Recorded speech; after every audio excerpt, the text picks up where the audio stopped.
I want to talk about Constitution Day at Penn State, 2012.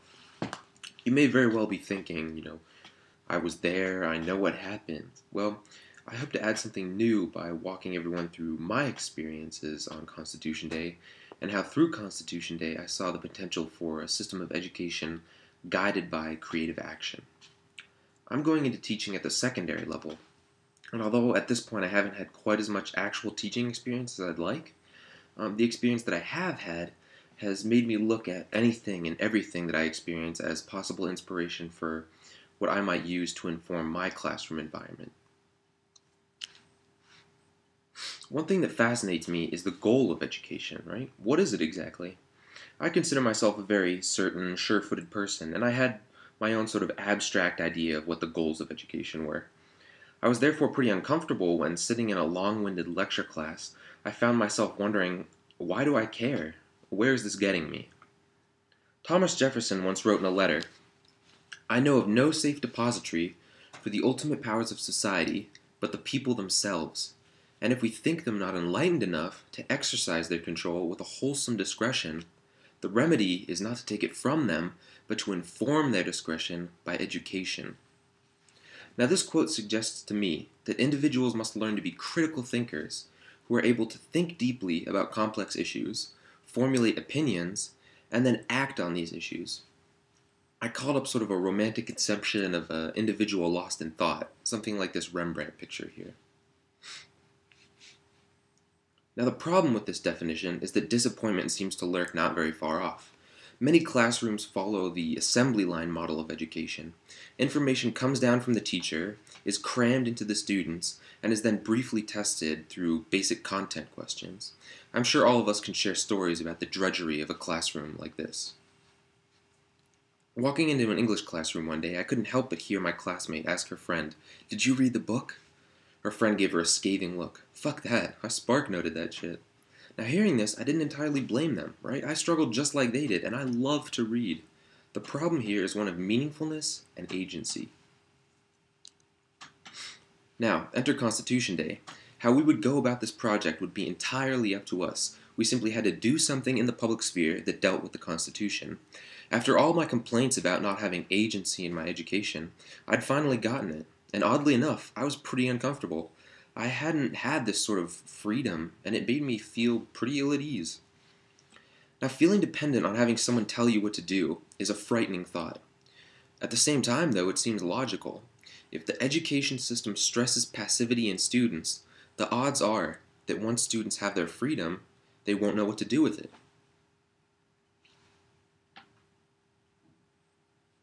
Now, for Constitution Day, the creative powers that Vonnegut calls godlike were placed in our hands as students. Once we'd settled into having to make our own decisions and addressing something that actually interested us, the project really got underway. It was wonderful to see people taking the initiative, like here, when we met outside of class. During the event itself, I saw the enormous potential for students actually doing something creative beyond the walls of the classroom.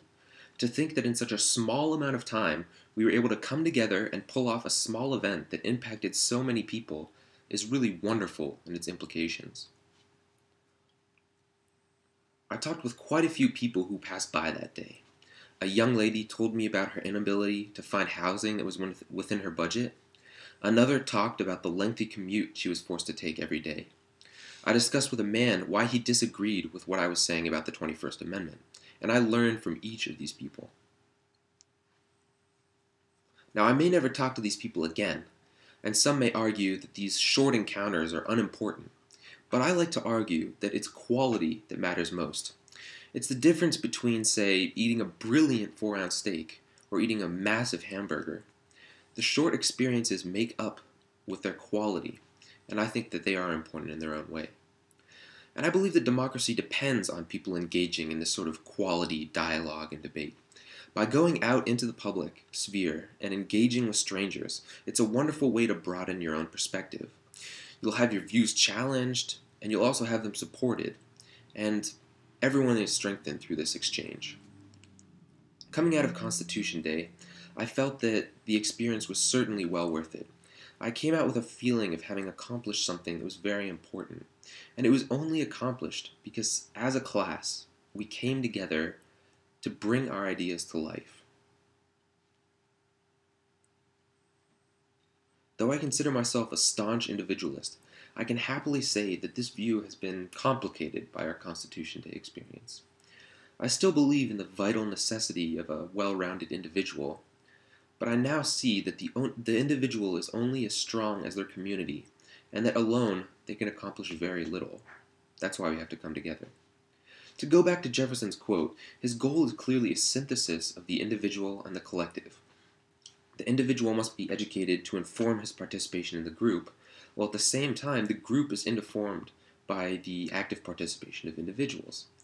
Any division between these two is artificial and oversimplified. Participation and active engagement in one's own learning are then the most important things. An education system that treats students as passive absorbers of information will produce a citizenry that's incapable of the sort of discerning engagement and governance that Jefferson imagined.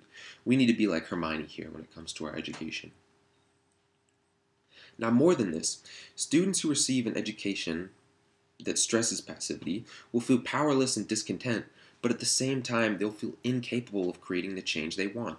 For me, going out into the public sphere as a class was a wonderful experience because it showed the enormous power of individuals who come together and take the initiative. Constitution Day was exciting because it cued me into the possibility of schooling that uses projects where students are given the sort of creative power and action which will gear them towards collaborating with each other in novel ways and creating change. Constitution Day hints at a system that is personal, it's empowering, and it's real.